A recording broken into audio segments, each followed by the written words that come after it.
ሰላም የማቀርባቸውን ታሪኮች ከወደዳችሁትና በምላሹም እኔን በጥቂቱ ለማገዝ ካሰባችሁ ቻናላችንን ሰብስክራይብ በማድረግና ይህንን ቪዲዮ ላይክ በማድረግ አብራችሁኝ ሁኑ። ታሪካችን የሚጀምረው በጥልቁ የፔሩ የአማዞን ደን ውስጥ ሲሆን ኮንስታንስ ዌብ የተባለች ተመራማሪ ከባልደረቧ እስቄል ጋር በመሆን እጅግ ብርቅዬ የሆነን የሸረሪት ዝርያ ፍለጋ ላይ ናት። እስቄል ይህ ሸረሪት ማንኛውንም ሰው ኃይለኛ ሊያደርግ እንደሚችል ለኮንስታንስ ይነግራታል። በተጨማሪም ላስ አራኛስ ስለሚባሉ እንደ ሸረሪት በዛፎች ላይ የሚንቀሳቀሱና በምስጢራዊ መርዛቸው ክፉዎችን የሚቀጡ የጎሳ አባላት አፈ ታሪክ ያወራላታል።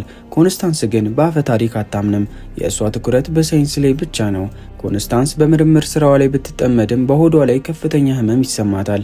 እርጉዝ ብትሆንም ግን ፍለጋዋን አታቆምም። ወደፊት መግፋቷን ትቀጥላለች። በዚህ መሃል እስቄል በሚስጥር የኮንስታንስን የምርምር ወረቀቶች ፎቶ ሲያነሳ እንመለከታለን። ዓላማው ያገኘችውን ውጤት ሰርቆ ለመሄድ ነው። ኮንስታንስ ግን ምንም ሳታውቅ በደስታ እየሮጠች መጣ ድንቅ የሆነችውንና ምስጢራዊ መርዝ ያላትን ሸረሪት ማግኘቷን ተነግረዋለች።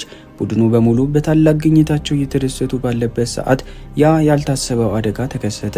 እስቄል ሽጉጡን አውጥቶ በካምፑ የነበሩትን ሰዎች በሙሉ ይረሽናቸዋል። እስቄል ሸረሪቷን ከኮንስታንስ እጅ ለመቀማት ይሞክራል። ገና ከመጀመሪያው ሲረዳት የነበረው ሸረሪቷን ለራሱ የግል ጥቅም ለማዋል እንደነበር ግልጽ ይሆናል። ኮንስታንስ ሸረሪቱን አልሰጥም ስትል እስቄል ያለምንም ርህራሄ እሷንም ይመታታል። ከዚያም ሸረሪቷን ይዞ ይጠፋል። ኮንስታንስ ለሞት ተቃርባ ባለችበት ሰዓት ያ በአፈ ታሪክ የሚወራው የላስ አራኛስ ጎሳ አባል በድንገት ብቅ ይላል። እንደ ሸረሪት ዛፍ ላይ የመውጣት ችሎታ ያለው ይህ ሰው ኮንስታንስን ተሸክሞ ወደ አንድ ምስጢራዊና ቅዱስ ስፍራ ይወስዳታል። እዚያም ምስጢራዊውን ውሃና የሸረሪቷን መርዝ በመጠቀም ሕይወቷን ለማዳን ይጠራል። በዚህ አስጨናቂ ቅጽበት ኮንስታንስ አንዲት ሴት ልጅ ትገላገላለች። ነገር ግን ልጇን ወደዚህ ዓለም ካመጣች በኋላ ሕይወቷ ያልፋል። ታሪኩ አሁን 30 ዓመታትን ተሻግሮ ወደ ዘመናዊቷ ኒውዮርክ ሲቲ ይወስደናል። እዚህ ሀገር የኮንስታንስ ልጅ የሆነችውን ካሴን እናገኛታለን። ካሴ ከባልደረባዋ ቤን ፓርከር ጋር የነፍስ አድን ስራ ትሰራለች። አንድ ቀን አምቡላንስ እየነዱ እያለ ማዲ የተባለች ወጣት በድንገት ከፊታቸው ትቆማለች። ካሴ ግን አደጋው ሳይከሰት በብልሃት አምቡላንሱን አቁማ የታካሚዋን ሕይወት ለማዳን ሆስፒታል ትደርሳለች። በሆስፒታሉ ውስጥ ካሴ የታካሚዋ ልጅ የምስጋና ደብዳቤ ሲሰጣት እንመለከታለን። እዚያው ሆስፒታል ውስጥ የሴትየዋ የእንጀራ ልጅ የሆነችውን ጁሊያ ካርፔንተርንም ታገኛለች። ካሴ በደብዳቤው ምን እንደምታደርግ ግራ ገብቷታል። በሌላ በኩል ቤን ፓርከር ስለ ፍቅረኛው በደስታ እያወራላት ነው። ካሴ ወደ ቤቷ ስትመለስ በአፓርታማው አካባቢ አኒያ የተባለች ልጅ ከአንድ አዛውንት ጋር ስታወራ ትመለከታለች። ካሴ ገና ያላወቀችው ነገር ቢኖር ያገኘቻቸው ሶስቱም ልጃገረዶች ጁሊያ፣ ማዲና አኒያ እርስ በርስና ከሷ ጋር ምስጢራዊ ግንኙነት እንዳላቸው ነው።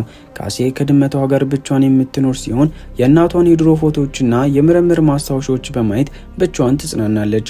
በቀጣዩ ቀን ካሴ ለአንድ አስቸኳይ ተልዕኮ ትጠራለች።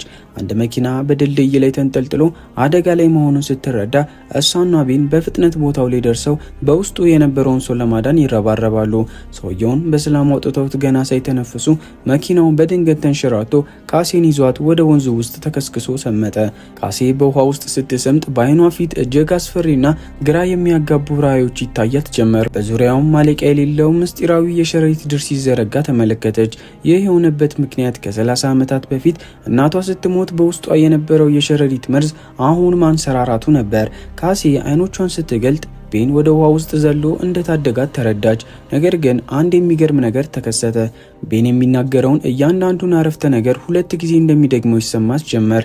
ቤን ግን አንድ ጊዜ ብቻ ነው የተናገርኩት ይላታል። ካሴ ግን ያልተረዳችው ነገር ቢኖር አዲሱ ኃይሏ ጥቂት ሰከንዶችን ቀድማ ወደፊት እንድታይ ያደረጋት መሆኑን ነው። ግራ የተጋባችው ካሴ በራሷ ላይ ምን እየተከሰተ እንዳለ ማወቅ ተሳናት። በሌላ በኩል እስቄል በሸረሪቷ መርዝ ምክንያት እጅግ ሀብታምና ኃያል ሆኗል። በአንድ ትልቅ ግብዣ ላይ የብሔራዊ ደህንነት ባለስልጣን የሆነችን ሴት ቀርቦ ግንኙነት ቢያደርግም ዓላማው ግን አደገኛ የሆነውን የዓለምን ሁሉ ካሜራዎች የሚቆጣጠር መሳሪያ ከእሷ ለመስረቅ ነበር። እስቄል በህልሙ ጁሊያ፣ አኒያና ማዲ ሲገድሉት በራእይ ይመለከታል። ይህ ቅዠት ለዓመታት ሲያሰቃየው የኖረ ሲሆን እነዚህ ልጃገረዶች ወደፊት ኃይል አግኝተው እሱን እንደሚገድሉት ያውቃል። ለዚህም ነው ገና ኃይል ሳይኖራቸው ፈልጎ ሊያጠፋቸው የወሰነው። እስቄል ባለስልጣኗን ገድሎ መሳሪያውን ከወሰደ በኋላ ልጃገረዶቹ መፈለግ ጀመረ። በሌላ በኩል ካሴና ቤን በቤን ውስጥ በነበረ የቤተሰብ ድግስ ላይ ተገኝተዋል። የቤን እህት እርጉዝ በመሆኗ ሁሉም በደስታ ስም እየመረጡላት ነበር። በዚያ መሃል የካሴ ራዕይ ድጋሚ መጣ። ያንኑ ቅስበት ደጋግማ ስትኖረው ተሰማት። ካሴ በድንጋጤ ተናወጠች። ወዲያውኑ ካሴና ቤን ወደ አንድ የፋብሪካ የእሳት አደጋ ጥሪ ይሄዳሉ። እዚያም የተጎዱ ሰዎችን ለማዳን ስትሞክር ራዕዩ በድጋሚ ብልጭ እያለ ወደፊት የሚሆኑ ነገሮችን ያሳያት ጀመር። ካሴ ሁኔታው ስላሳሰባት ወደ ኃላፊዋ ሄዳ አምቡላንሱን እሷ እንድትነዳው ትለምኗለች። ምክንያቱም ኃላፊዋ መኪናውን እየነዳ አደጋ ደርሶበት ሲሞት በራዕይ አይታለች። ኃላፊዋ ግን በውሃ ውስጥ ስለሰመጥሽ ድንጋጤ ውስጥ ነሽ በማለት ንቆ መኪናውን አስነስቶ ሄደ። ከጥቂት ሰከንዶች በኋላ ግን አይኗ እያየ ሌላ መኪና መጥቶ ገጨውና ወዲያውኑ ህይወቱ አለፈ። ካሴ በድንጋጤ ደነዘዘች። ካሴ ራሷን መውቀስ ጀመረች። ልታደገው ችል ነበር ብላ ብታሰብም ቤን ግን አረጋጋት። በሌላ በኩል እስቄል የሰረቀውን መሳሪያ ተጠቅሞ ሶስቱንም ልጃገረዶች ጁሊያ፣ ማዲና አኒያ እንዲፈልጉ ትዕዛዝ ሰጥቷል። ካሴ መልስ ፍለጋ ወደ አእምሮ ሐኪም ብትሄድም ሐኪሟ ግን ጤነኛ ነሽ፣ ለጥቂት ቀናት እረፍት አድርጊና ፊልም እያየሽ ተዝናኚ አለቻት። ካሴ ቤቷ ሆና ሳለ ቤን ደውሎ ለኃላፊያቸው ቀብር እንዲመጡ ነገራት። በዚያ ቅጽበት አንድ እርግብ በመስኮቷ ላይ ተጋጭታ ስትሞት በራዕይ አየች። ከጥቂት ሰከንዶች በኋላ ግን ሁኔታው ተደግሞ መስኮቱን በመክፈት እርግቧን አተረፈቻት። ካሴ አሁን ራዕዮቿ እውነት እንደሆኑና ወደፊት ማየት እንደምትችል ሙሉ በሙሉ አመነች። ካሴ የኃላፊዋን የቀብር ስነ ስርዓት ለመታደም ወደ ባቡር ጣቢያው መራች። ልክ በዚያው ቅጽበት የእስቄል ረዳቶች የከተማውን የደህንነት ካሜራዎች ተጠቅመው ሶስቱን ልጃገረዶች ጁሊያ፣ ማዲና አኒያን በባቡር ጣቢያ ውስጥ እንዳሉ አረጋገጡ። እስቄል ገና ኃይል ሳያገኙ ሊገድላቸው ቆርጦ ወደዚያው በከፍተኛ ፍጥነት አመራ። ካሴ በባቡር ውስጥ ተቀምጣ ሳለ በድንገት ኃይለኛ ራዕይ መጣላት። እስቄል ሶስቱ ልጃገረዶች በጭካኔ ሲገድላቸው ተመለከተች። ቀና ብላይም ስታይ እስቄል በአካል ወደ እነሱ እየቀረበ መሆኑን ስታይ ራዕዩ እውነት መሆኑን አውቃ ልጆቹን ይዛ ከባቡሩ ዘላ ወረደች። ልጆቹ ግን ካሴን አያውቋትም። ስለዚህ እንደ ጠላፊ ቆጥረው በጩኸት ሊቃወሟት ሞክሩ። ካሴ ግን ለህይወታችሁ ነው በማለት ለማረጋጋት እየጣረች በኃይል እየጎተተች ወሰደቻቸው። እስቄል የሸረሪት ልብሱን ለብሶ በጣቢያ ውስጥ የነበሩትን የጥበቃ ሰራተኞችን እየገደለ ወደ እነሱ መቅረብ ጀመረ።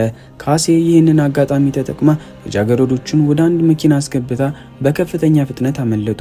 በመኪና ውስጥ እያሉ ፖሊሶች እስቄልን ብቻ ሳይሆን ካሴንም ልጆቹን አገታለች በሚል እየፈለጓት እንደሆነ በዜና ሰሙ። ካሴ አሁን ከህግም ሆነ ከእስቄል መደበቅ እንዳለባት ተረዳች።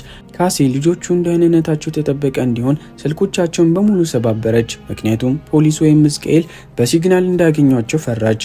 ከዚያም ከተማዋን ለቀው ካሜራ በሌለበት ጥቅጥቅ ያለ ደን ውስጥ ወሰደቻቸው። እዚያም ጁሊያ፣ ማዲና አኒያ ለምን ይህ ሁሉ እንደሚሆንባቸው ጥያቄ አከታተሉባት።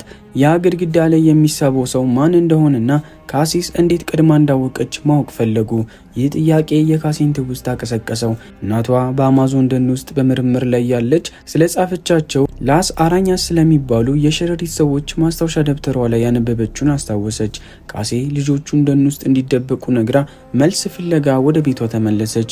እናቷ ትታው ሄደችውን የድሮ ማስታወሻ ስትገልጥ ላስ አራኛስ የሸረሪት መርዝ ተጠቅመው ግድግዳ ላይ የመውጣት ኃይለኛ የመሆንና ከሁሉም በላይ ደግሞ ወደፊት የማየት ችሎታ እንዳላቸው ተረዳች። ካሴ እኔም ወደፊት የማየው ለዚህ ነው ብላ አሰበች።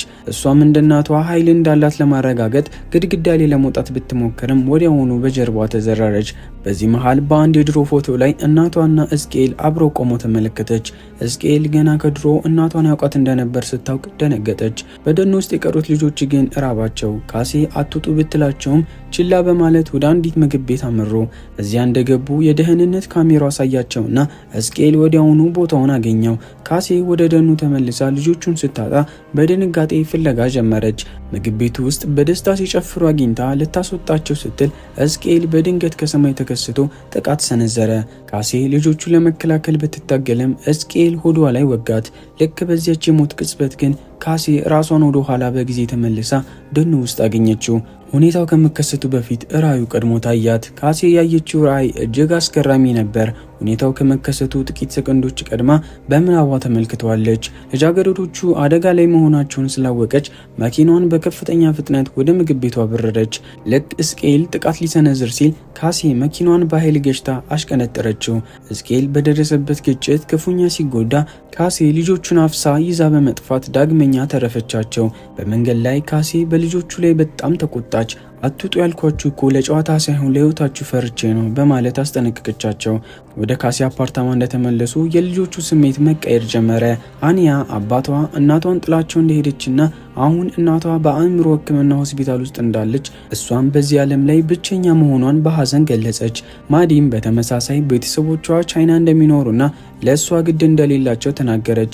ጁሊያ ደግሞ አባቷ ከ6 ወራት በፊት ከሀገር እንደተባረረና እናቷም ገና በልጅነቷ እንደሞተች ስትገልጽ ካሴ ልቧ በሐዘን ተነካ። እነዚህ 3 ልጆች ምንም ረዳት የሌላቸውና የተጎዱ መሆናቸውን ስትረዳ እስከ መጨረሻው ከጎናቸው ለመቆም ወሰነች። በሌላ በኩል እስኬል የካሴን ማንነት አወቀ። እሷ የኮንስታንስ ዌብ ልጅ መሆኗን ሲረዳ ደነገጠ። ካሴም በራይ ከእስኬል ጋር ተፋጠጠች። እስኬል ልጆቹን ሊገላቸው የፈለገው ከጥቂት ዓመታት በኋላ ኃይል አግኝተው እሱን እንደሚገሉት ስለሚያውቅ እንደሆነ ነገራት። ካሴ ግን እነሱ እንዲሞቱ የመወሰን መብት ማን ሰጠ በማለት ተከራከረችው። ልጃገረዶቹ ወደፊት እንደሱ ሌላ ኃያል የመሆን ዕጣ ፈንታ እንዳላቸው ስታውቅም በጣም ተገረመች። ካሴና ልጃገረዶቹ አሁን እንደ አንድ ቤተሰብ እየተቀራረቡ መጡ። ካሴ በድንገተኛ አደጋ ጊዜ ሰውን እንዴት ማዳን እንደሚችሉ ታስተምራቸው ጀመር። የእናቷንና የእስኬልን ፎቶ ስታሳያቸውም ሁሉም ደነገጡ።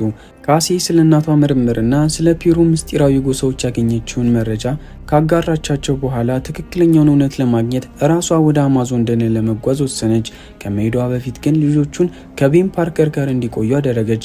ምክንያቱም ቤን ጋር ደህንነታቸው እንደሚጠበቅ ታምናለች። ረጅም መንገድ ተጉዛ አማዞን ደን ውስጥ ከገባች በኋላ ከ30 ዓመታት በፊት እናቷን ሊያድን የሞከረው ያንኑ የጎሳ አባል አገኘችው። ሰውየው አንድ ቀን እንደምትመጪ አውቅ ነበር አላት። ኮንስታንስ ወይም እናቷ ወደዚያ የመጣችው የሰዎችን ቁስል የሚፈውስ መድኃኒት ፍለጋ እንደነበርና እስኬል ግን እንደ ከዳት ነገራት።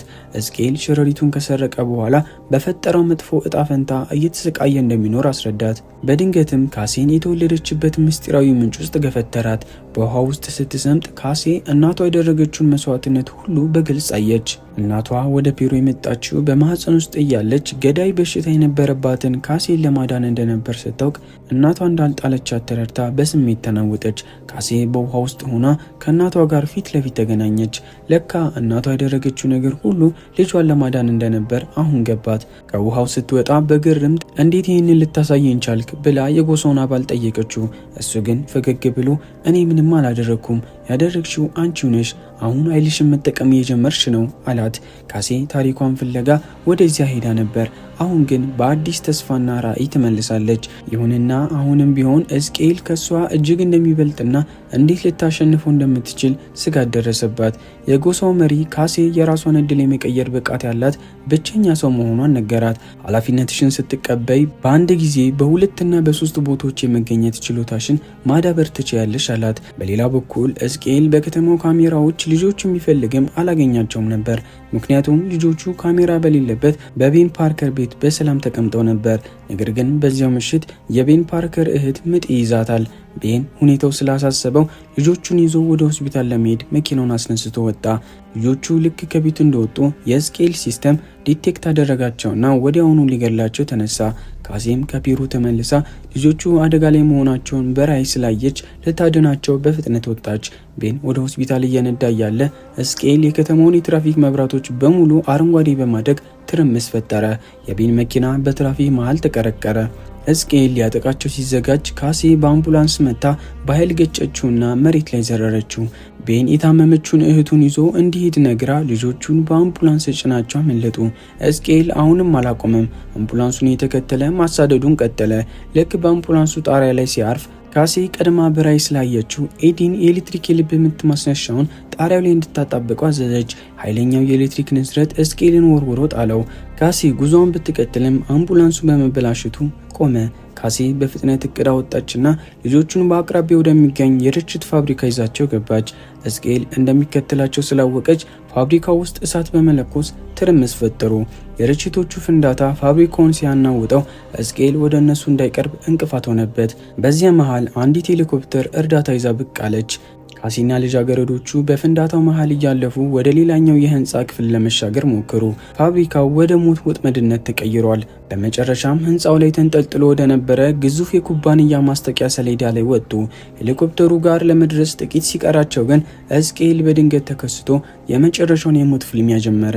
በዚያ በሰማይ ላይ በተሰቀለ ሰሌዳ ላይ ኃይለኛ ግብግብ ተጀመረ።